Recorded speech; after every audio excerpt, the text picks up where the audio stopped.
Ladies and gentlemen, welcome to the Peterson Institute for International Economics, both our in-person audience and our global audience tuning in live over the web. We are grateful to the Embassy of India and the Finance Ministry of India for bringing us together on this most auspicious occasion for some very important, I hope, discussion, certainly from our guest. We are very privileged today to be hosting Nirmala Sitharaman, India's Finance Minister. She is going to be speaking or discussing the resilience of and the growth of the Indian economy, which of course has been quite noteworthy in recent years, not just in absolute terms, but in a world where the Fed and the ECB are tightening policy, raising interest rates, and a world where energy and food came into price shocks, India has continued to move forward, and this is quite an accomplishment. Ms. Sitharaman, my apologies, was appointed as India's Minister of Finance and Corporate Affairs in 2019. She was first elected to the Rajya Sabha in the Parliament of India in 2014 and subsequently re-elected in 2016.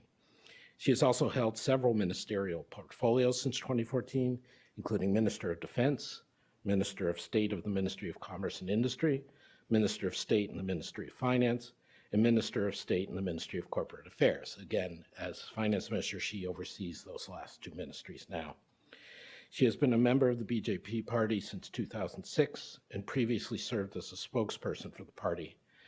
Ms. Sitharaman, I apologize, obtained a master's degree in economics and an MPhil from Jawaharlal Nehru University in Delhi and a Bachelor of Arts degree in economics at the Sita Lakshmi Ramaswamy College in Tiruchirappalli.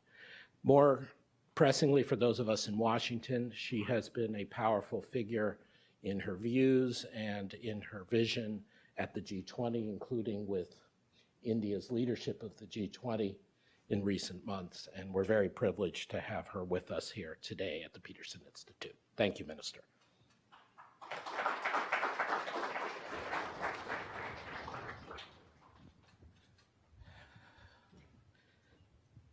Minister, you generously suggested we have a chat, which I will try to make the best use of. This is a privilege for us. Let me start with the biggest question in a sense, which is, to what do you ascribe the resilience of the Indian economy coming through this cycle of COVID, energy shocks, interest rate hikes? That has not always been the case when India has faced such circumstances in the past. Well, it is definitely the resilience of the people, the enterprising nature of Indian people, and to be able to take it upon themselves that despite all the suffering, sacrifices, in fact, many of them lost their near and dear ones during the pandemic. Despite all that, if the Indian people saw an opportunity that they can take this challenge up and come out in their businesses, despite, as I said, the tragedies at home, helping each other. Community service was one of the best feature, I would think, during that time. No one hesitated to help the neighbor with medicines or food if they were quarantined. And the government, of course, extended the assistance for humanitarian considerations and for reviving the economy, coming up with schemes which benefit targeted audience. So government's policy played to the spirit of wanting to come out by the people of India, and that I would put in essence was the reason behind this revival and a sustained growth. And going forward, putting it in more crude macroeconomic terms, what do you think has happened to the trend growth rate of the Indian economy? It's one thing for people to come together, as you describe, in a time of crisis. Do you think this will have continuing benefits going forward for India? Yes, most certainly, because we've seen even in the troubled times, just as we were coming out, recovering, and then you also had the support of the extensive campaign on vaccination. both India-made vaccine and also India-produced vaccine, getting door delivered, attending to those with comorbidities, and also making sure that the frontline workers were given the assistance when they had to be given priority. So with all this, you could see that the support of the government was there at every step. So even as the challenge was still on, you saw the people showing that kind of a capacity to ensure that the economic activity was happening first for their families and then contributing to the economy, larger economy itself. So if it could happen, even when the vaccinations were still ongoing, now that the process is complete, booster shots have been given, and we are better readied for meeting another, God forbid, contingency, such similar contingency. I don't see the spirit with which recovery had happened waning out. On the contrary, I would see that Indians have seen that exports going up, finding newer markets where recession has hit some markets which are traditionally our markets during, in some sectors, for instance, textiles, apparels, used to go to a certain market, let's say Europe, no longer a very prosperous market because of the foreboding of a recession. But our textile industry are finding newer markets and so on. So even during the pandemic, just as we were coming out of it, our agricultural products found markets outside. So the spirit with which you're seeing this as an opportunity sustains even today, even as the global recession is being very clearly documentized, if I can use it. Yes.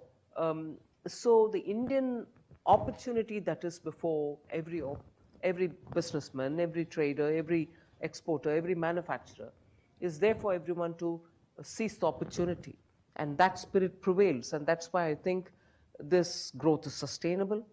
This desire to want to expand is sustainable, and that itself will further trigger growth. There are so many topics for which India in itself is, of course, important in its own terms, but also the ideas you're talking about. Let me start down one of them, which is the openness of the world economy. You've talked about export growth and opportunities being grabbed by your entrepreneurs. There is a lot of discussion in Washington and elsewhere about efforts at deglobalization, US disengagement from China, stalling at the WTO, and so on. How do you see the picture for Indian business in the global markets? Are you concerned about the trading system, or do you think that that's overblown? How do you see this set of opportunities? Are they closing or opening? There are two ways of looking at it if you're sitting in India and watching how this is playing out. First, I think for a very long time, India's attempts to make sure our manufacturing sector grows, we have a big play. We also don't import final consumer goods, which we are capable of manufacturing.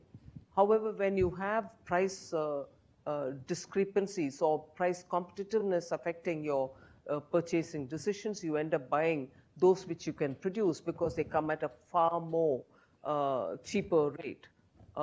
So Indians have always had this difficulty in having to come back to producing certain things which are your day-to-day domestic necessities, but you're unable to produce because you find cheaper imports coming of the very same requirement. But now we've seen that there is an opportunity which lies. One, from the consumer point of view, that even within India there's enough purchasing power, and many of these goods which can be produced in India will have a definitive large consumer base within the country. So catering to the domestic market itself has become now attractive for many of those producers who wouldn't have produced such things which were otherwise available for cheap from outside. Two, the phased manufacturing programs that we have come up with have identified several such goods which at the first stage we would gradually incentivize for producing and selling within India, then move over to a higher level of sophistication in the making of such goods. So the domestic market itself is available for you to produce. Gradually stop imports of such things which you can produce yourselves. Whilst this is one side of the story, the other side is where you need to have value chains come to India, come and produce in India, not just for India, but to export from India, for which again we have come up with a production-linked incentive schemes, particularly in 13 such areas which are priority sectors, sunrise sectors, where India didn't produce at all earlier. By doing that, we hope to have production of many of these large bulk manufactured goods which can go from India abroad to meet demands which exist outside, and also of course to meet domestic. The mobile manufacturing is a classic example. The PLI helped it. India's mobile manufacturing capacity in 2014 was almost nil. It didn't exist at all. Between 2014 and today, we are one of the second largest exporters of manufactured telephones, mobile phones, not telephones. Right. So you're able to see that production-linked incentive schemes for 13 such sectors, inclusive of semiconductors, are bringing in global value chains into India, not just for manufacturing for India, but largely for exporting as well. On the other hand, you have incentivized production through a phased incentivized program, so that goods which are largely consumed in India are going to be manufactured in India, despite a very, very predatory pricing which prevails in some export countries, in some export markets. So we are stopping that by giving the phased manufacturing, and we are incentivizing through the PLI. You have spoken in the past, and obviously it's a signal policy of yours, about the phased manufacturing program. Do you see any tension between India pursuing that program and the potential for backlash of others pursuing similar programs, or is it that this is a leveling of the playing field, or is it just India's big and should act like a big player?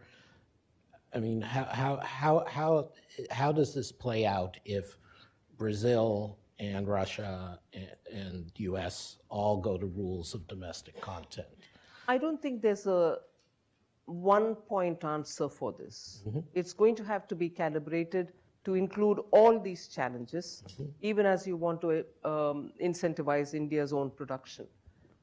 There can always be some collateral, but it has to be very smartly tailored to make sure that India's unique demands can be met by your own manufacturing, but at the same time you need to get your raw materials and intermediaries which otherwise you do not have. So it's not as if you're going to be so blindfolded to see that you'll just take a decision and it will have no impact whatsoever outside. It can't be so. It will have impact. We'll have to assess each for itself and take a call. But however, I don't think India is alone in doing this, no, particularly after, let's say, the global view of China, after, let's say, the pandemic, after also this changing perspective of what indeed is globalization, how far globalization, to what extent globalization.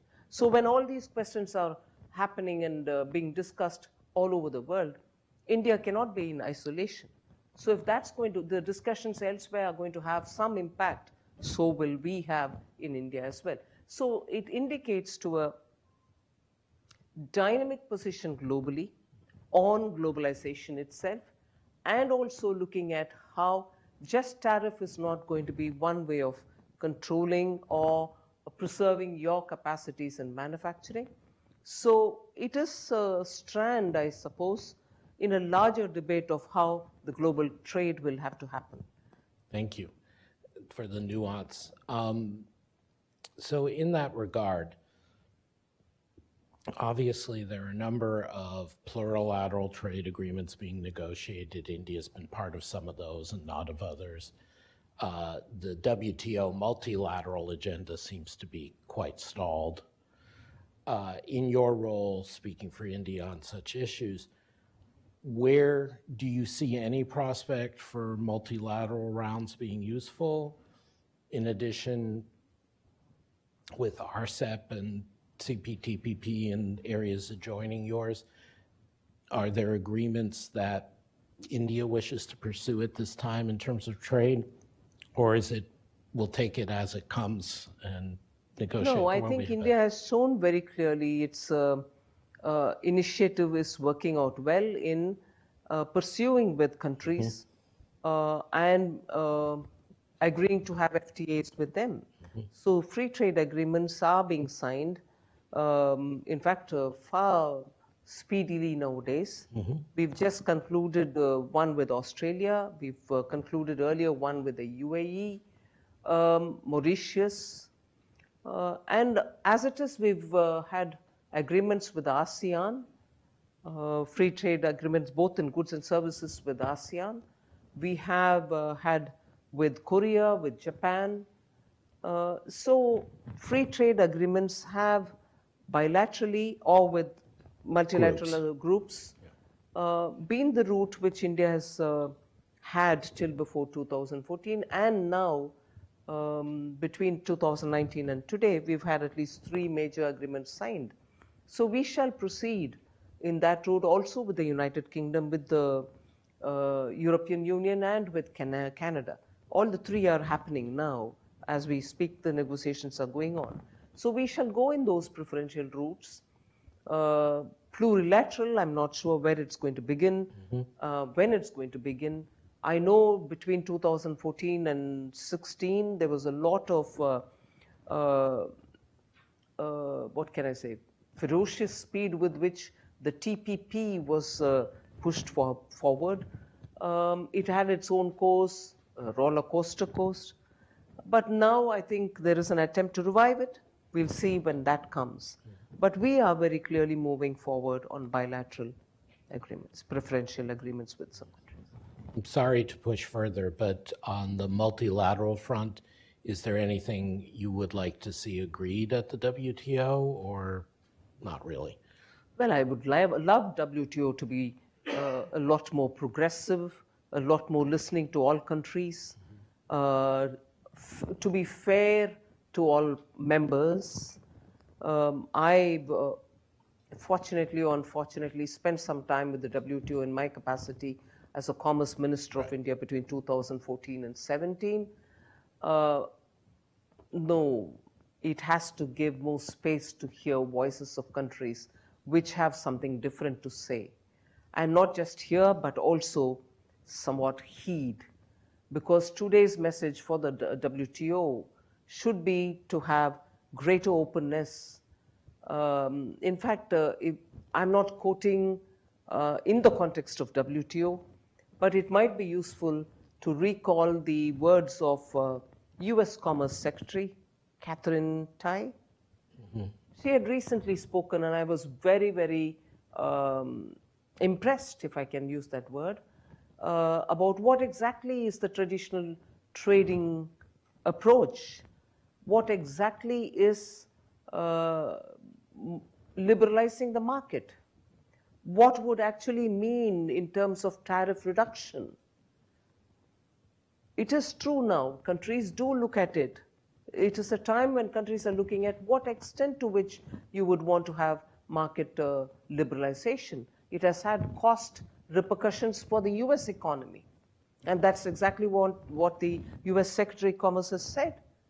And if that's something which the United States Commerce Secretary feels, I felt the same in 14 and 15. Probably my articulation was never getting a space in global media.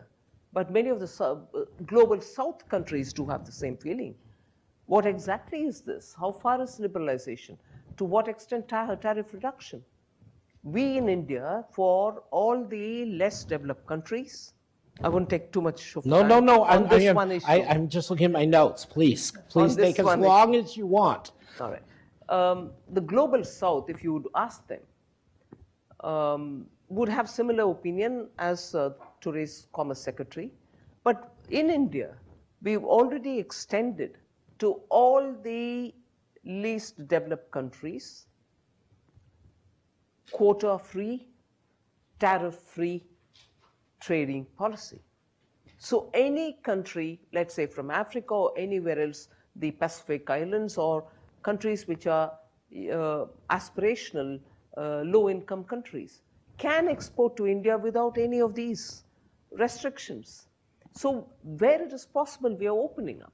But at the same time, we need to look at how India has become demanufactured almost, because if you go through the MFN route, you end up opening up for the efficient ones in the market, and that may not be your country. Manufacturing abilities of communities have all gone for a toss, not just in India, but I suppose in many countries as well. How do you get your manufacturing back if only you have to constantly liberate your market and say tariff reduction? Discussion-worthy points. Yeah, yeah. And so it's interesting because there are some of us who are worried that one of the reasons Ambassador Tai's policies may be dangerous is not so much even what it means for the US, but that it may exclude the possibility of the global South, of developing countries, ever getting access to American markets. I mean, I guess this all has to be weighed, but absolutely, it's very striking to hear you in your position and India's position to be saying what you're saying. Because our attempt to talk to the WTO, talk in WTO, yes, have all faced with just no movement. Mm-hmm. The other classic example, which is in the minds of many of the emerging market countries, is the electronics and yes, the electronic transmission related right, wall which exists. That's in my notes. Yes, please. Right. Isn't it since 1998, all of us are sitting and watching that you can't do anything on the customs route for so much that is happening in the electronics business? It's hitting the kind of countries very differently. Since 1998, there's never been a need for reviewing it. All that I'm asking is that. And why wouldn't every ministerial conference which happens, MC1, MC12, MC10, whatever, ever take up this for discussion? It doesn't take. Mandatorily, the moratorium continues. So it shouldn't be difficult for you to appreciate. I go back to your observation. So when countries will have to speak at the WTO, it has to be on very many issues on which decision has not happened for over decades. Since 98 to today, hasn't the electronic transmission business, transaction business, trading business evolved? Shouldn't there be a change in the policy of WTO in terms of that their moratorium should continue? A moratorium in 98 and a moratorium today on electronics when the world has moved so much on the digital. It is that which I like to question. Mm-hmm. It's not to say that, we have to reverse the benefits of globalization. It is more to say, make globalization more transparent. In that context, obviously, there's a whole set of issues regarding the proposed Indo-Pacific economic framework. And I very much want to hear your views on that. But just moving from your last comment, Minister, the US government, the Biden administration, I believe has some very strong aspirations in this electronic and digital flows for IPEF as well.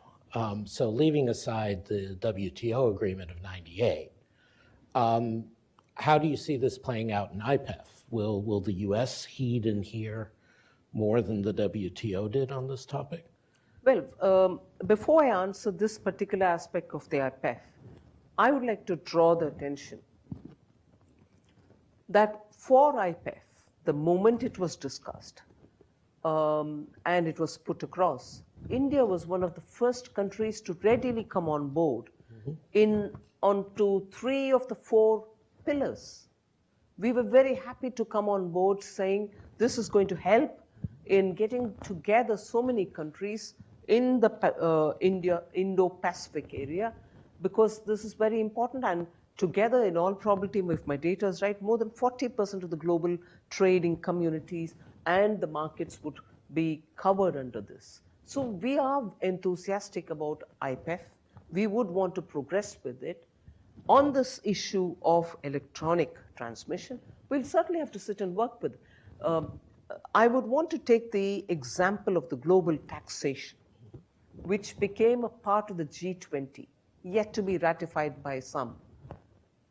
We were one of the earliest to agree with Secretary Yellen at that time, in 2022, I would think, on the global taxation for the digital marketing which happens. 1998 was the first through WTO. Now we are talking under the IPEF. But in between, just a few years ago, only 2 years ago, did we talk about the global taxation, where large marketing MNCs were doing business across the world. They were generating profit in one jurisdiction, but were registered in a different jurisdiction. Where would you tax them? All of us agreed that they're being taxed in in fact, they're not being taxed in both the places.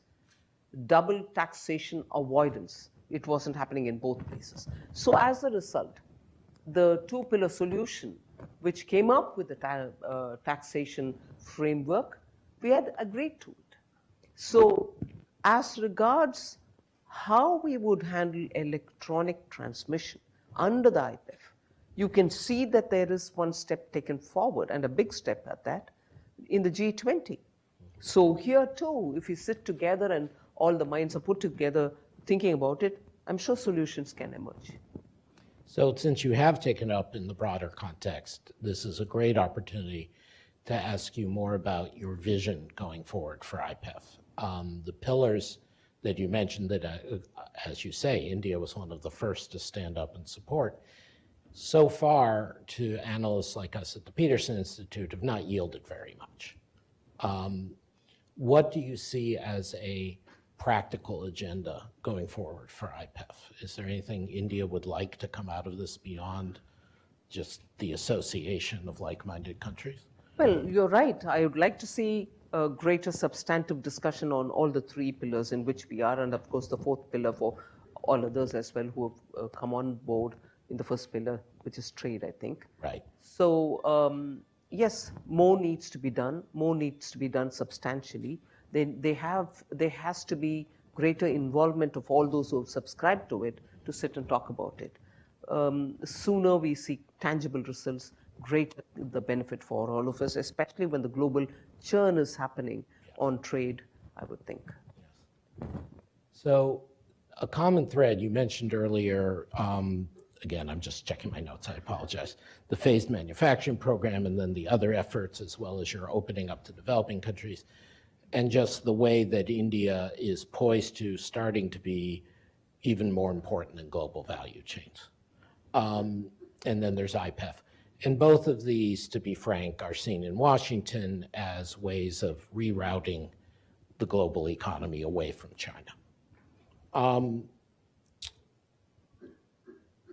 I guess the question is that going to be enough to sustain the shift in global value chains, to sustain the IPEF? Is the mutual interest in reducing the power of China enough to keep these economic arrangements going, or is there something else there? That is not just going to be sufficient. You need more into it, because however much we would think that supply chains will have to be moved out of China, it may not be the case. China and others could be the possible realistic solution. So even as China is opening up back again after the zero tolerance and everything else, I would still think there would be a lot of investment interests and also manufacturing interests going back to China or restoring themselves in China. So it will be unrealistic to think everything is going to get out of China. But yet, the shock that had happened in terms of disruptions in supply chain justifies more than one location. And countries like India would be the best in terms of the skill sets that our Indians, particularly the youth, have, because today between 15 to 29 years of age, they constitute nearly 27% of our Indian population. So you have every reason to come there and invest, and also a captive domestic market as well. I'm sure there are other countries which are pitching in with the same kind of tone, Vietnam or Indonesia or countries like that. It just sends the very strong message which I would think the world didn't notice earlier or didn't want to choose earlier. And that is spreading your resource basket or supply chain is a far more prudent way of continuing in business, however much the cost complications make it difficult in other places, and the cost benefit makes it possible to concentrate in one jurisdiction. As we mentioned earlier, we're coming out of India's G20 leadership, in which you played a key role. There are so many different organizations.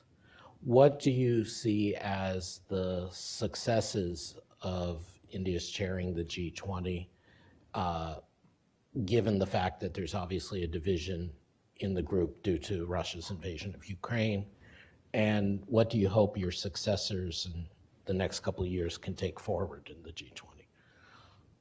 Well, I hope India hosting or India holding the presidency at this. Sorry, I said chair. I should have said presidency. I apologize.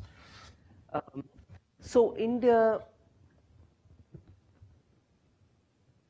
being the president of G20 at this challenging time itself, for me, is a great opportunity for India to prove and to work towards bringing all countries together on substantive issues. There still can be one or two on which you're not able to get consensus.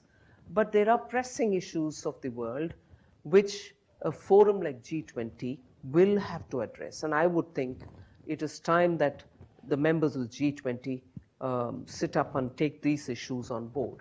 And one of it is the debt distress which is going on among countries which we thought till recently were middle-income countries, not to speak of the low-income countries, which are definitely facing critical challenges.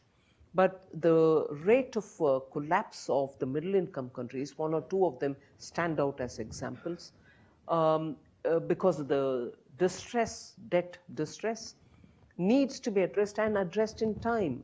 And in this, the multilateral development institutions, I'm glad, are now speeding up and coming up with solutions for these countries to get back on their feet. But the delays till now,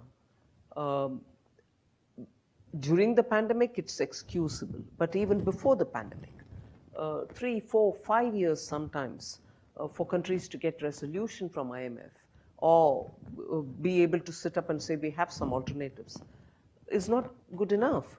And I'm glad today the IMF and the World Bank are all looking at it with a lot more positive open-mindedness.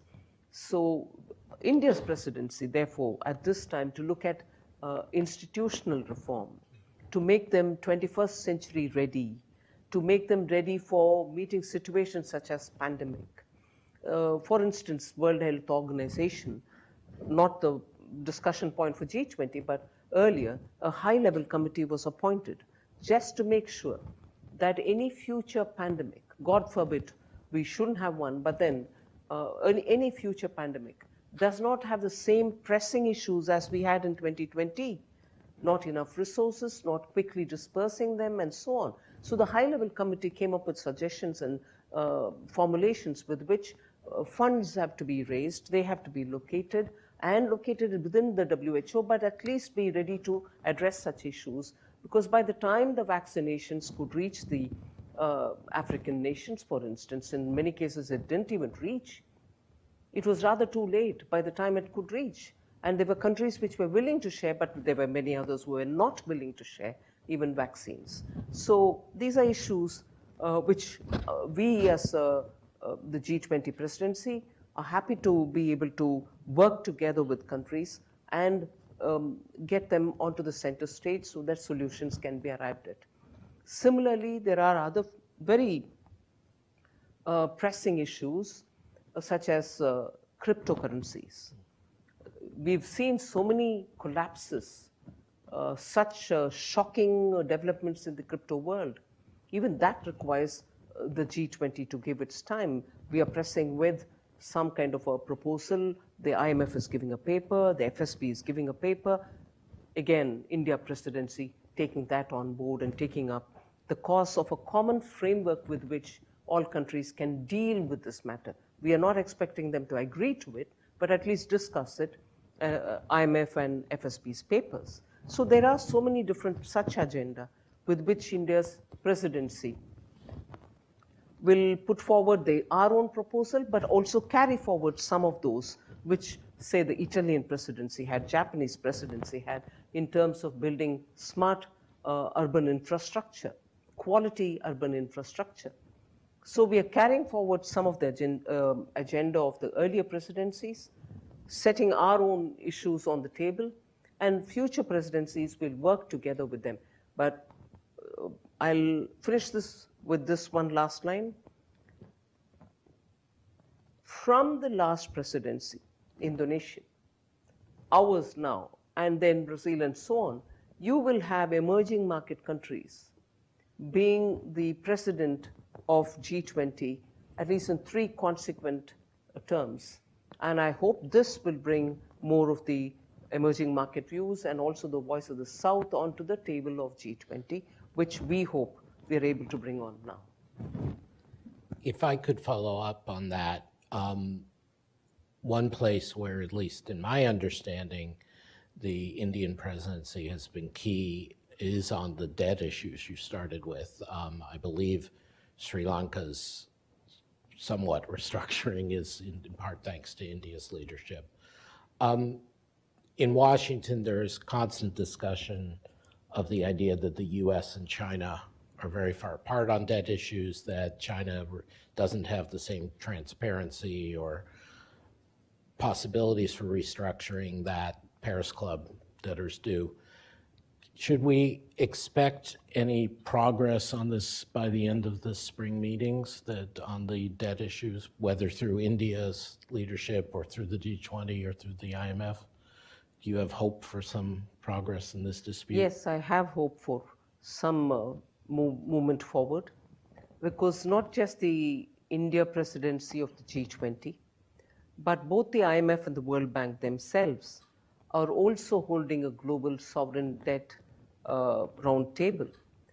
An initial round table discussion happened in Bengaluru, where the first G20 finance ministers meeting took place in February this year. There will be one now as well. And this initiative, all stakeholders in the debt issue, sovereign creditors, also private creditors and multilateral institutions are all going to be present. And I would think, therefore, the G20 presidency addressing debt-related issues, the IMF and World Bank themselves holding the round table on the global sovereign debt, will all create enough discussion and the sharing of information that they, I think, even after the spring meeting, and hopefully after that in every other meeting as well, this issue will be taken forward, and I hope to have some positive movements. One issue, you've been very generous with your time, Minister, and I'm very aware that you'll have a next appointment. But let me try to get in another couple questions, if I may. One issue we haven't spoken about so far today is issues of climate and decarbonization. There again, there is very different voices, south and north, so to speak, as well as east and west. We're looking at a potential where Europe and the US may be putting so-called carbon border adjustment mechanisms on forms of tariffs or other barriers for exports from countries that are not meeting their vision of the targets. I think Brazil, for example, is much more in the crosshairs of this immediately than, say, India, but it's obviously something that affects emerging markets greatly. What do you want US and Europe to hear, if not heed, to use your phrase again, from the South in this regard? Or is this fair game that they can do this? Well, I certainly have some things which I'd love them to hear. Please. We'll try to amplify it. Because India has come up with very ambitious, nationally determined goals. So the commitments which we have given in COP21 earlier and COP26 subsequently are all working together with those parameters which, let's say, everybody agreed in the UN FCCC. And so all of us will walk the path the way we have nationally determined commitments that has been given. And I'm happy to say that India somehow fulfilled its COP21 commitments given in Paris, largely out of its own funds. So funding is there, but not available. Committed, but not actually dispersed yet. So the 100 billion that we've been talking about has not happened at all. So that could be something which many countries would want to speak, and I'll put that on my list. But however, there are these real-time worries as to what is the per capita emission that we're talking about, which actually is hurting all of us. Is per capita emission going in favor of XYZ countries, or is it going against some other country? Isn't there some kind of an element of justice which is inbuilt when you're talking about per capita emission? And also this morning when we were talking about things, there was this discussion about stock and flow of emissions. So there are even today very learned view on what exactly is emission and how much is happening from where. And is it got to be only today's, or is it got to be from the time Industrial Revolution 1.0 happened? So there are still certain, what you call, pain points which have to be addressed. Also worrying for me, even as we plan our nationally determined commitments to be fulfilled, is the way in which an all-encompassing, but doesn't appear so much in front of you,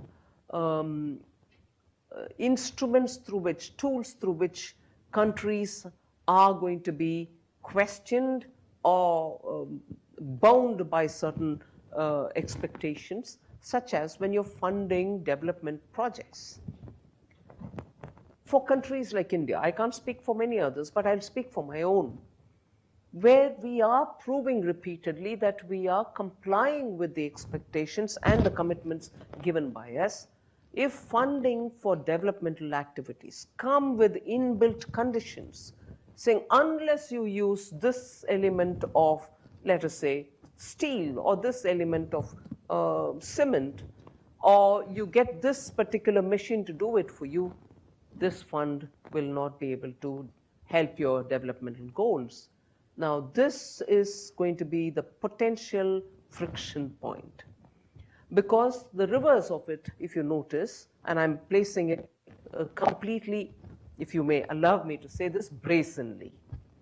I'm putting my case forward about how my developmental funding is going to be now coming in, picking on items, or cherry picking, saying I'll fund this, but I'll not fund that, as opposed to the way in which the border adjustment tariff that you're talking about, which Europe is probably coming up with. I take the example of steel.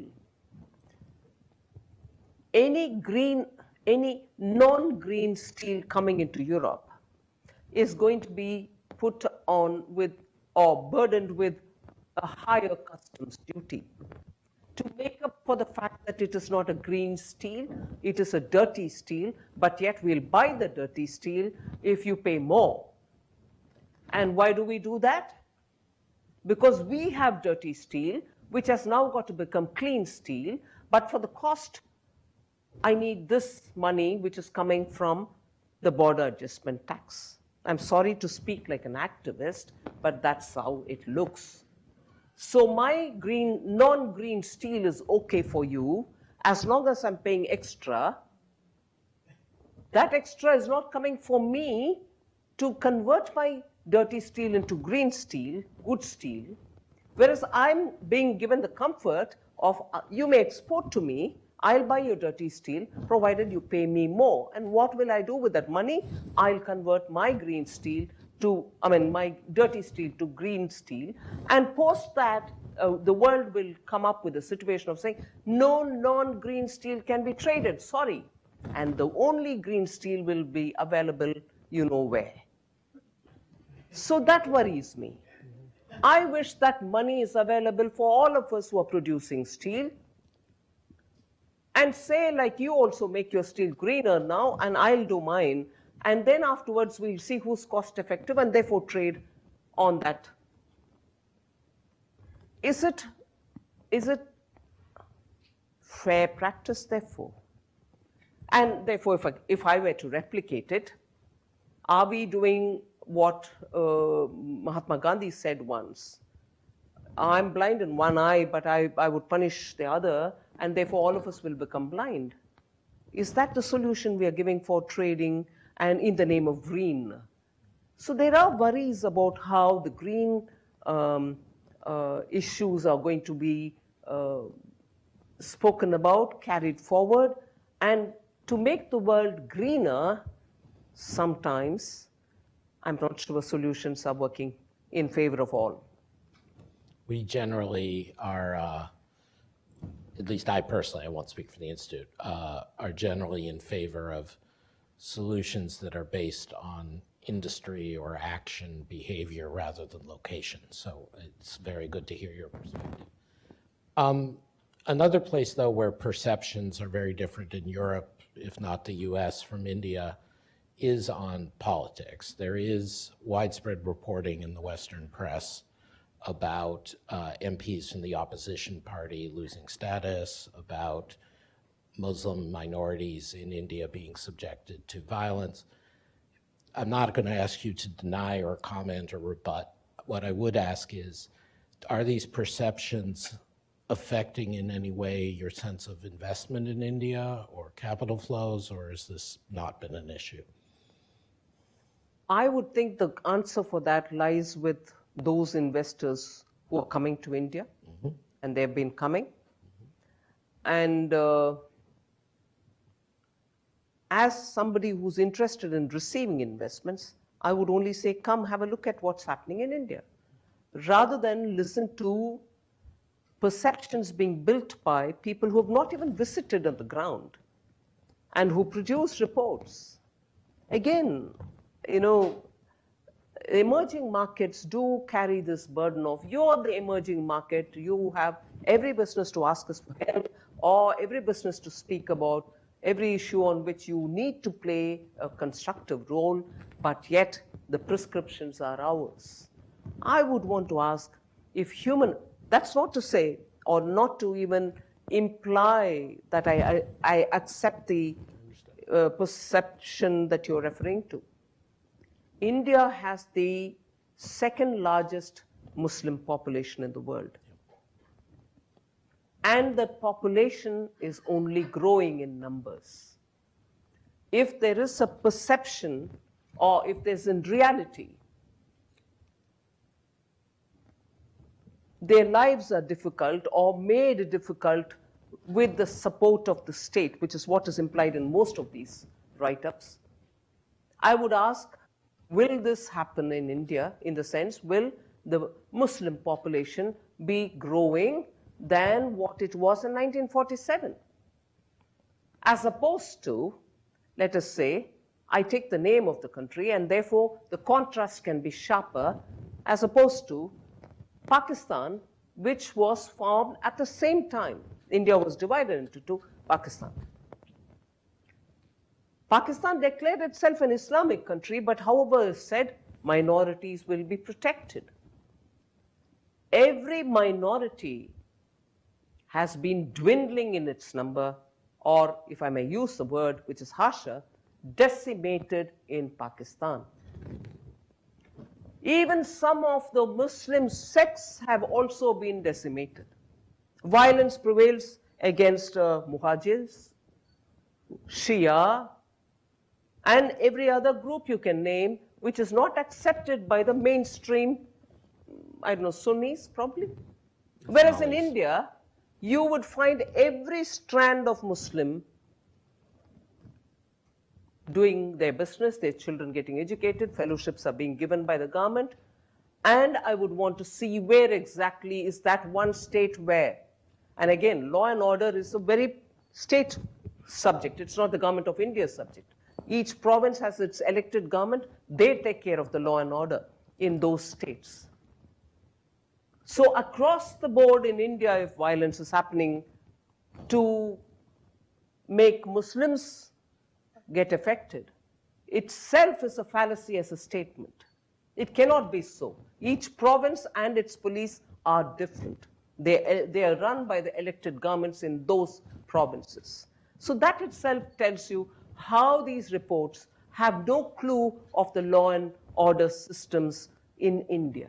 To say it's all the blame of government of India, I would want to say, then tell me, between 2014 and today, has the population dwindled? Has the deaths been disproportionately high in any one particular community? So I would rather invite these people who write these reports to come to India. I'll host them. I'll host them. Let them come and let them travel alone India and prove their point. I am certain there are some journalists who will hear this broadcast, and they may even take you up on that. I'll welcome. No, I understand. You made a sincere offer. I understand that. So let me close on a very narrow finance minister question, since you have to go and you've been very generous with your time and your thoughts. 5 years from now, let's assume that you are still the minister 5 years from now. What will be the benchmarks of your success? What do you hope in terms of some growth numbers or budget numbers or employment numbers or poverty numbers, just broadly speaking? What would you hope 5 more years would bring India? The first thing is, of course, we are reaching near saturation in providing the basic facilities in India. Earlier, the discussions would be on poverty alleviation. Have we removed this many number of people from out of poverty and lifted them out? Today, the approach of the government is to empower the poor people with at least the basic amenities, and that is give them some good house to live in, which is made of concrete and not this thatched roof, with toilets in them, with drinking water reaching them through pipes, electricity, and a good road, not just to the village, but also to the streets in the village, and then connect them to the nearest highway, connect them with good transport facility, and so on. So saturation, financial inclusion, so that each member of the household has a bank account, and they get every such benefit which has to reach them, but directly into their bank account rather than through a middle agency. So in each one of these, we are reaching saturation, which means if there are 100 people today who are eligible to get them, they would get, we are nearer 98, 99. And of course, newer people can get added as the population grows. We'll keep attending to them, but saturation should be attended. So that is one of the goals which we'll. Second, we are now focusing very much on skilling people, each according to their level. So skilling centers are now spread all over the country. The gradation of the skilling vary according to individuals, and businesses and private sector entrepreneurs are also tied into it, so that there is a link between the kind of training that businesses want and actually those who are getting the training, so that immediately they can get recruited. So there will be a lot of skilling emphasis. India's digitization program will be going at full throttle, and it will cover most aspects of our lives. Today it covers health, education, and also financial transactions. We expect it to move on to other areas as well, so that there's greater ease of living. And transparency, economy gets even more formal, and therefore with that, you find the economy has its full strength coming on board, rather than having a second layer which remains in the gray area. Terrific. Please join me in thanking Ms. Nirmala Sitharaman, India's Minister of Finance and Corporate Affairs. Thank you, Minister, for joining us at the Peterson Institute. You're welcome. This meeting is adjourned. We will welcome many of you, we hope, either online or in person, to our upcoming Macro Week, which includes a number of presentations from other G7 and G20 policymakers. Thank you very much.